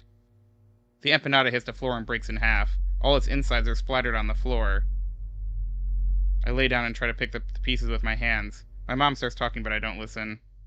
It wouldn't make any difference either. Most of the filling has already stuck to the carpet. I put the broken dough inside the paper bag. Just a visual novel, it seems like. At least she's not— oh no! James Mansfield! Okay. We're back. That was unexpected. Okay, sure. At least she's not crying anymore. She turns the TV on. I lay on the bed and just try to close my eyes. Distantly, I pay attention to what the TV says. I try to close my eyes even harder. Why does it always have to be like this? This is heavy. My alarm clock's ringing. I wake up and shut the alarm off. There's no one on the other side of the bed. She's left a note on the desk. Carlos texted me this morning. We'll meet again. Have a nice day. Oh, that was fast. I slowly get off the bed and take a shower. So nice to have hot water. I dry myself and sit on the bed. The paper bag still lying on the desk. I take the dough out and take a bite. It's cold and tasteless. Thinking of Astra making them, I keep eating until nothing is left.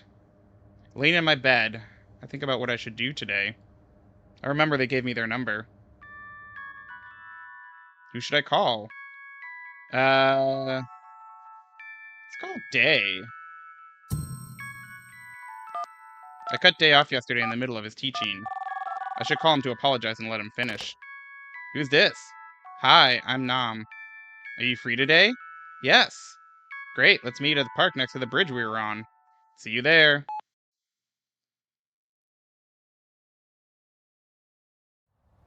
When I get to the park, he's already there waiting.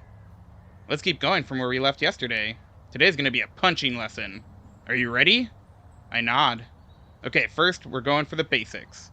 Let's start hitting something you're familiar with. Thin air. But this time, harder. Just punch it. I put my arms up, and I throw my punch up into the air. Again!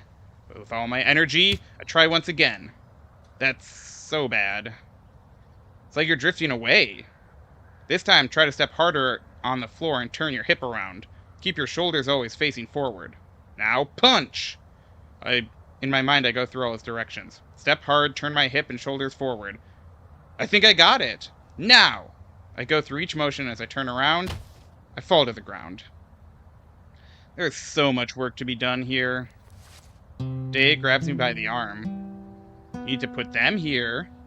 Don't forget this part. And then you have to turn lightly. With his other hand, he steers my hips. See, like this. Let's do it together. I embrace his arms and let my body follow Day's directions. Now, with his punch, my body moves with him. The sound of the punch is now completely different. As he turns around, his hip hits me. There's a strength and flow to these I haven't felt before. Try to remember this. He keeps going through the motions. You have to turn the hip tighter and harder. He hits again with my hip with his to steer me in the right direction. His hands are controlling every part of me. All his body is rock solid. The way he's controlling me, I'm feeling like a puppet. Your turn. Try again. I'm back controlling my own body. He's still embracing me, but his arms now feel weightless. I go through all the motions and try to mimic his directions. I put all my weight on my step. I turn around tightly looking for his hip. And then I throw my punch. How'd I do? I turn around to hear Day's answer. But he takes my hand and we start walking away. We walk together down the park. It's still crowded, but it's definitely quieter here. After a few minutes, we stop. And he kisses me. We pass through a few bushes. There are branches and grass all over us. They're hiding us, but we can still hear people passing by. I try to be quiet, but it's difficult. I can feel each part of Day on me. The air is also hitting me. It's so fresh. I can hear someone coming closer. But I can hardly contain myself. I try to breathe slowly, but a slight moan comes out of my mouth. Day shuts my mouth with his. Our faces are covered in grass and branches. As we kiss, some of it enters our mouth too. I'm so focused on him I can't hear anything else. It's only us now, and our breath getting faster. He bites my ear and I can hear him moaning. The breath's hitting both of us. It's so refreshing being with him.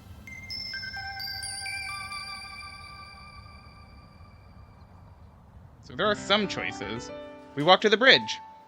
There are already people selling their food. We stand in an empty spot. From the other side of the bridge, we see Astra's coming. He's carrying his mini fridge. As he crosses the bridge, the hand rolls people shout his name. They buy a few of his empanadas and start eating them. Seems they're also his fans. As he finishes, Astra comes to us. Thanks for saving the place. He leaves the mini fridge on the ground and starts setting up his sign. He keeps focusing on me. He's watching my lips. What's that there on your mouth? I touch them. I look back at my fingers and there's some grass on them. Did you go beyond the bushes? You naughty boys. The river's flowing slowly. People are crossing by. Astra's selling empanadas and Day's helping him with the change. All is tinted orange. The golden hour is slowly fading away. Want to keep training? If you want to hit hard, you need to keep doing it. A bit of rage every day is good for you. It's a healthy habit. Dave puts his hand in front of my face.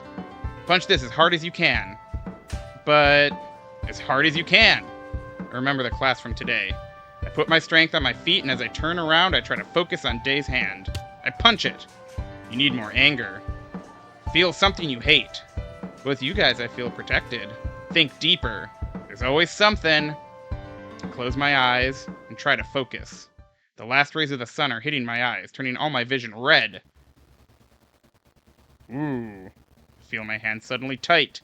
My fists are closed with my nails stabbing the palms of my hand. That's not a good way to punch. As I turn around to punch Dave's hand, I put all of my will on it. Ouch! I miss Dave's hand and punch him in the face. His nose starting to bleed. Oh my! I'm so sorry. What are you doing? That was so good! See, Astra? I'm teaching him well. Dave proudly shows his bloody nose to Astra. Are you okay? Oh, he's fine. How many bandages do I need to keep on myself? Let's see. Can I have one empanada? Take this, Nam. You'll have to put them on yourself. He gives me the bandage. I'm sorry. It was great, don't worry. With a tissue, I clean his bloody nose. From this close, I can watch each part of his face. He's so beautiful. You have a lot of hate inside you. I'm sorry, I didn't want to. It's okay to have. It was really good. It's so easy for you to find it. I slowly clean the rest of the blood that splashed on his lips and put the bandage back on his nose. His eyes are so calm. They make me feel like anything bad can't happen. That was the last one. We're done for today. Tomorrow we're going to La Vega. Wanna come? What's that? It's a big market with lots of foods. We need to buy the supplies to keep making empanadas. Sounds great. Let's meet here at 9 a.m. Don't make that face. Early on is when the best stuff is. I'll be here. Day grabs the empty mini fridge. See you tomorrow. I nod.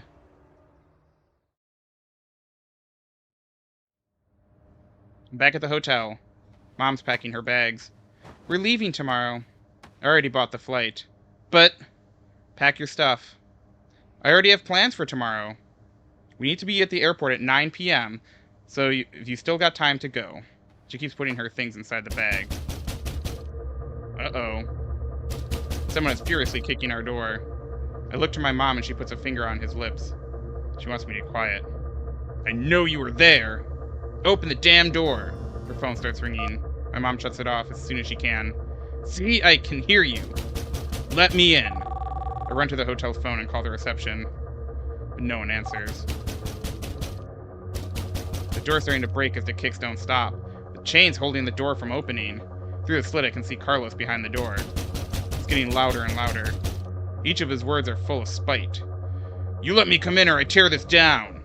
Either way, you're gonna pay for this. What did we do? She's paralyzed without saying anything. Strongly hugging her legs as if trying to hear nothing. I shake her, but she won't even look at me. The kicks are getting stronger. The chain's not going to last for long. Pump, pump, pump. Should I call? Suddenly the kicks stop. Carlos is not shouting anymore. A strange quietness fills the room. Someone is shouting in the hallway. It's a different voice. Carlos is arguing with this new man. What's happening? Even with the walls between us, I hear their angry voice. I hardly understand what they say.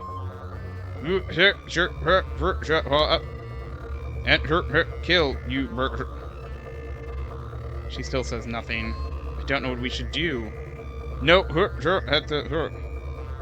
call you piece of shit. You're dead. The sound of kicks and punches passes through the walls. It sounds like Carlos and the other men are fighting in the hallway. Screams of pain fill the room. There's no place to hide from their angry voices. Their screams enter the room from every little corner. A big shout, stronger than the other, makes the place quiet once again. I know you're listening too. You're next. Hey, what are you doing there? Someone gently knocks on our door. We're from the hotel. Are you okay?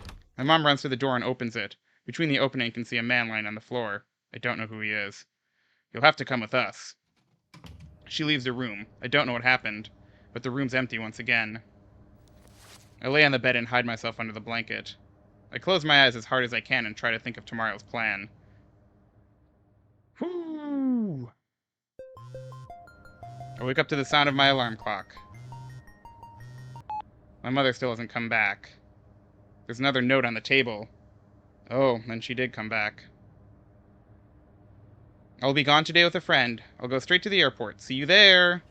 God, what a terrible mother. I take a shower. My eye is no longer hurting, so I take my bandages off.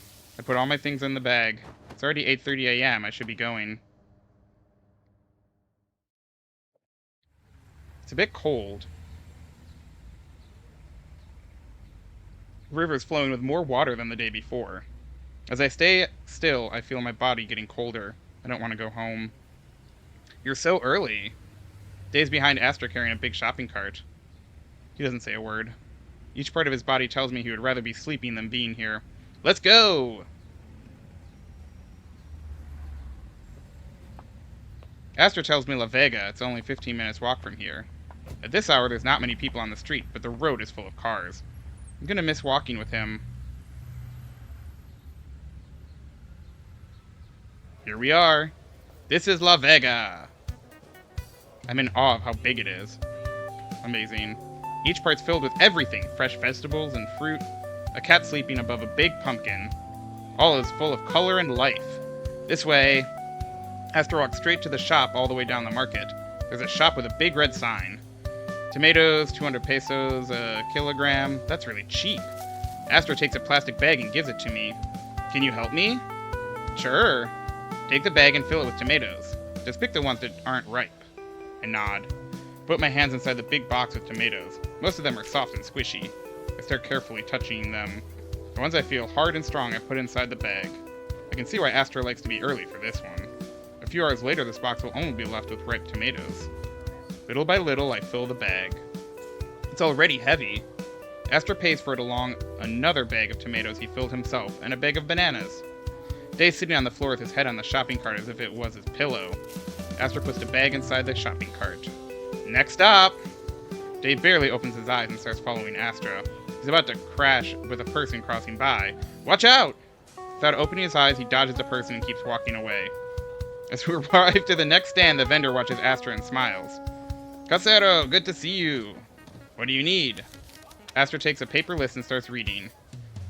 5 de papayas, 3 de zapallo, 2 de zanahoria, 5 de choclos. Bag after bag, the vendor fills a counter with all types of vegetables. I begin to wonder how we're going to take all this back. Without saying nothing, Dave starts filling the shopping cart with those bags. He has done this already. He takes out the tomatoes and starts putting each bag inside. The fruit is vibrant, for sure. No, there have been choices. But not many. As he finishes, the shopping cart looks like a big mountain. Now the fruit! There's more? Astra starts walking and we follow him.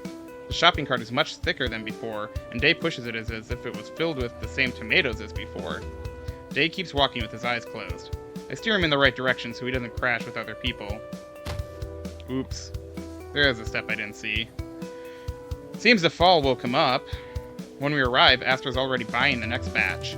Another 5 bags are waiting on the counter. Astra has a big watermelon between his arms. He watches Day as we get closer. Can we? Day watches the shopping cart and the bags on the counter.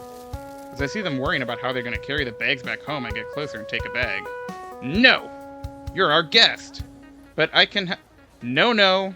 Just enjoy. Day takes the bag from my hands. Seems he's already woken up. They pick the bags and start figuring out a way to carry them.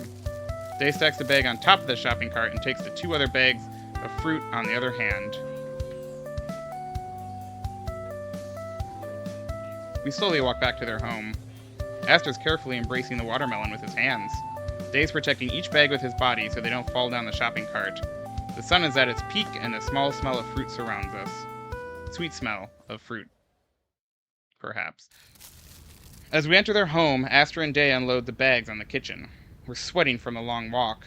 Day's drinking water and Astra's taking the vegetables from the bag. Any news on how long you're staying? That's right. A weird silence fills the room. I don't know how to say this. I'm leaving tonight. What? Day stops drinking water and Astra stops organizing the kitchen. Then, why are we wasting our time? From behind, Day starts kissing my neck. Our bodies are boiling from the walk before. I feel their sweat touching my skin. Astra pushes us to the bedroom. My body's burning. It's like our first night together. But wait, today's different. Today the sun's bright. I can see each part of their body and their beauty remains the same. My belly's already wet, forming a lake between my hips. Day takes a sip. He's on top of me and we both lay in Astra's body. It's so comfortable in here. Between them I feel protected. Rhythmically they take turns. We're glowing like we just set up a fire. We keep sweating, and our kisses turn to salt, the three of us together. I wish I could stay here forever.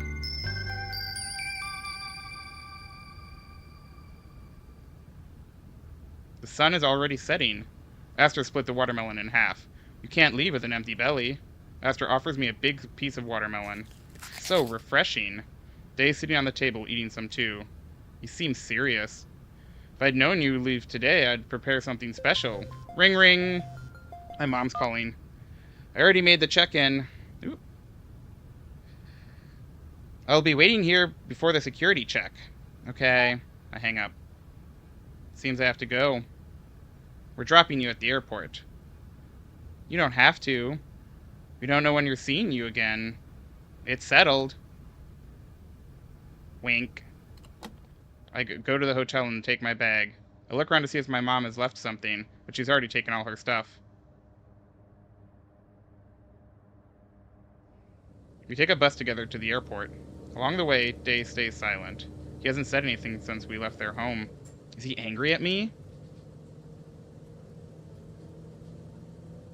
The airport's really crowded today. There's people left and right with their big luggages. Where should we go? Straight to the security check. I look at Day. He's still serious. He takes my bag and starts walking with us. As we get close to the security check, I see my mom's already there waiting. I stop. I don't really want Astra and Day meeting her. I turn around. It's time to say goodbye. But I don't want to. Come to see us soon. Day's still saying nothing. I start walking to him, and we bump. You broke your promise. I don't like that. My heart sinks. He's right. Where are the Terimotos? You promised we'd go drinking before you leave. Next time it's your turn. You'll have to come take us out to drink some Terimotos. Then we can forgive you. I won't break it this time. I nod. Thanks. Thanks for taking care of me. There's still so much you need to learn. You have potential. It's always helpful having an extra hand. Stop! My mom is shouting between the crowd. There's someone running to her. It's Carlos. I said you'll pay for this! If I can't have you, nobody will. Carlos keeps getting closer to my mom. Jesus. I try to catch him before he goes to my mom. Day's running on my side. I remember what he taught me. My fist tightens. As I come close to him, I release my punch. This plot is something else. Also, fighting in an airport is not the best idea, but it is thematically relevant. I hit him right in his face. What is he holding? No! Oh my god. What's dripping down my leg? Day? Astra? Mom? Why are your voices so distant? I think I did just get stabbed.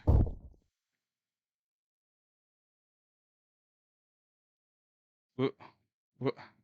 What? What? What is... Well, we're before the security check. So... It's... so fluffy in here. What is this amazing smell? It's so good. Oh, I remember. Astra's taking his empanadas out of the oven. The familiar smell fills the room. He gives me one. The heat of the empanada warms my hands. We're all together sitting on a sofa. No one's in a hurry. Day has breadcrumbs all over himself. He's on his third empanada, but he keeps eating them as if they were his first. Astra keeps taking empanadas out of the oven. They never end. An infinite supply of Astra's empanadas. This is paradise. We sit on the sofa and we keep eating. Ouch! Why is Day slapping me? Stop it! I just want to eat my empanada. Nom. Don't you sleep on me. The slaps keep coming. Astra's carrying me in his arms. Why is he so bloody? He's so serious. You're staying with us. You're not going anywhere. My cheek's on fire. That's the only feeling I have. Stop it, Day. Let me take another bite.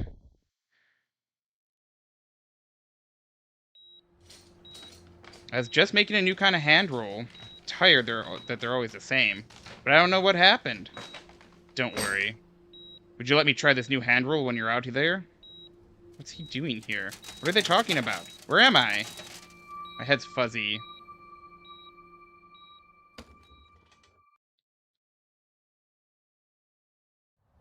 I wake up in a room I don't know. On my side, there's my mom. She's sleeping. I try to touch her to wake her up. As I move my arm, all my body's in pain. Ouch! With my voice, she wakes up. She hugs me, making the pain grow bigger. I look around the room. They're not here. Where are Astra and Day? Are they good? She takes her phone and make a call. Stop with your phone. Where are they? Could it be... No. That could not happen. My mom's still silent. Please, talk to me. Mom! Hey, hey. You don't have to worry about us.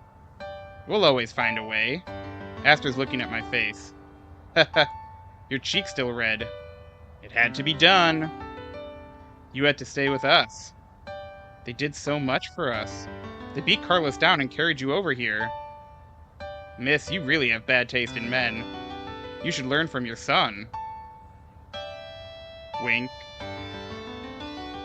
Here, take this. Day gives me a big paper bag. I take a peek. It's a bag full of empanadas. It's all you talked about when you were unconscious. They're made with extra love. It's also a present for your first good punch. But please, don't do it again. We almost lost you.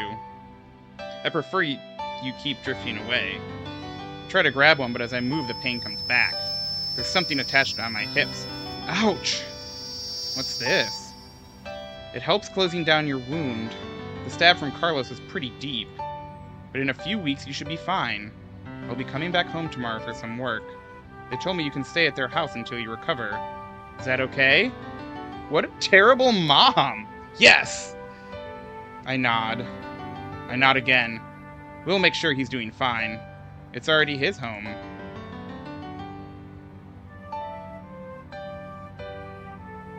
Hit Me. Here we go. Original story by Ziri. Oh, there's a third one now. Thanks for reading. Hope you enjoyed this journey with me. Gracias, Michelle, por protegernos siempre. Special thanks. This is not the end of the story. Hope you can stay with us next time Nam, Astra, and Day are together. Until then, please take care of yourself. If you're read until this part, I already love you. Big hug, Ziri. Love that. Oh, there's more. Welcome back. Oh, that's it. So that was an interesting story. I really enjoyed it. Again, I'm gonna post some links in the chat because there was a very heavy. In case this was a difficult story for you to get through. But wow, yeah, what an interesting tale, and I'm glad that, you know, things like this can be made with the Queer Games bundle funding, because it's hard for something like this to hit a mass market. Yeah, don't hit people unless they are Nazis. Agreed. Cool. Okay. Let's do something maybe a little lighter real quick before wrapping down for the night. Let's do Someone Stole My Lunch. I think that should be lighter. Studio Clump. Yeah, great. Let's see if there is a new category for this.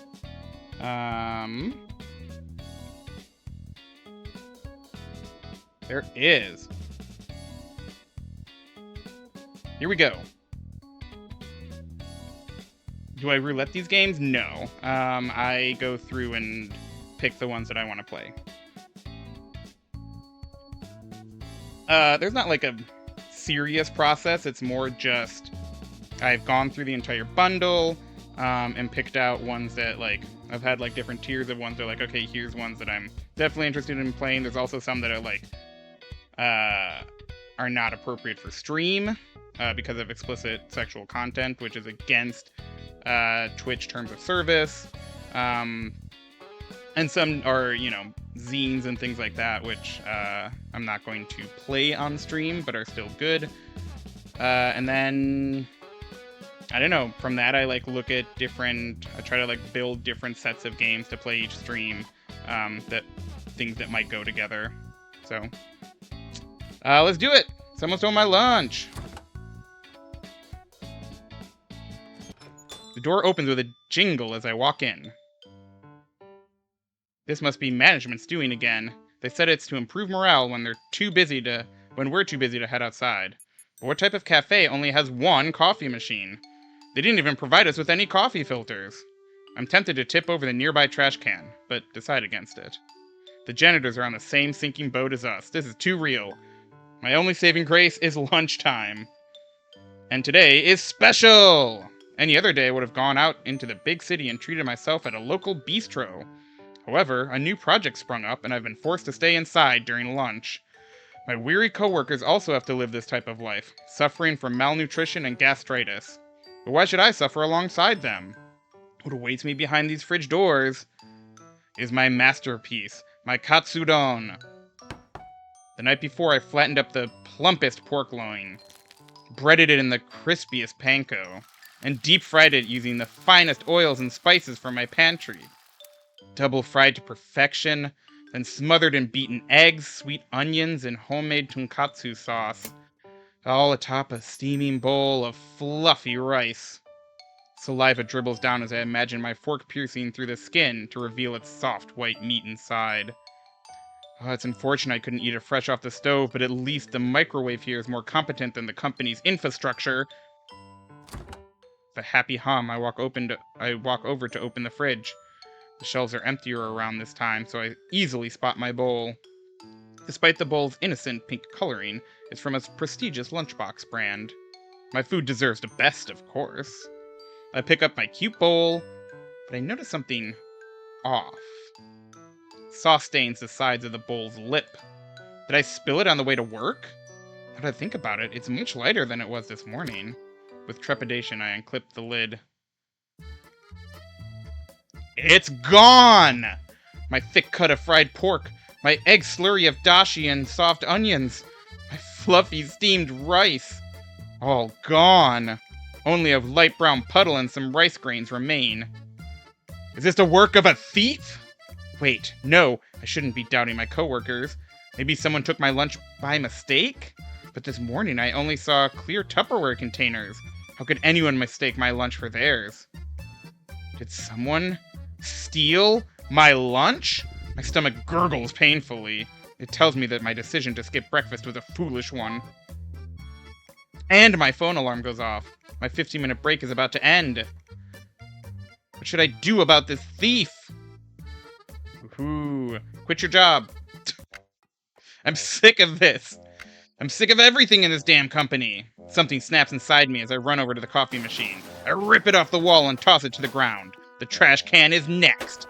With a firm kick, it flips over and empty coffee cups fly out. Finally, the stupid little jingle bell.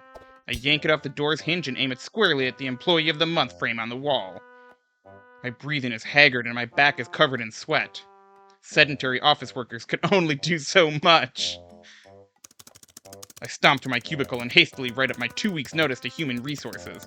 Though, who can even say I'll be here tomorrow? Once I'm out the front door, I'm never coming back. Ending 2, boiling point. Great. Very bad. Fair enough. Interesting. Okay, well, I think I'm gonna end there. There's definitely a lot more in this game, but I just kind of wanted a palate cleanser on our way out. So, thanks everyone for joining. This was very fun. Got some more good games tonight. Very fun to check them out. I'll be back on Saturday with more games from the Queer Games Bundle. We're nearing the end of Pride Month. Hello, Kojiroll. Yes, glad you could stop by. Hope you're having a terrific Tuesday. So yeah, let's see who's streaming right now. Is anyone I want to go raid?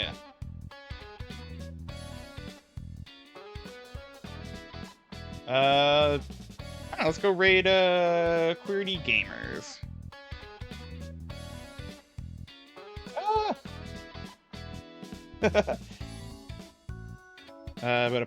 Come on. I believe in you, Twitch. You can do this. Cool. So yes, thank you everyone for stopping by. These were fun games. Go check out the Queer Games Bundle at fellasisit.gay to support these and play some other great games. Yeah. That'll do it for tonight. So on behalf of myself and Monster Plush of the Week, James Mansfield, hope you have a terrific rest of your Tuesday. Goodbye!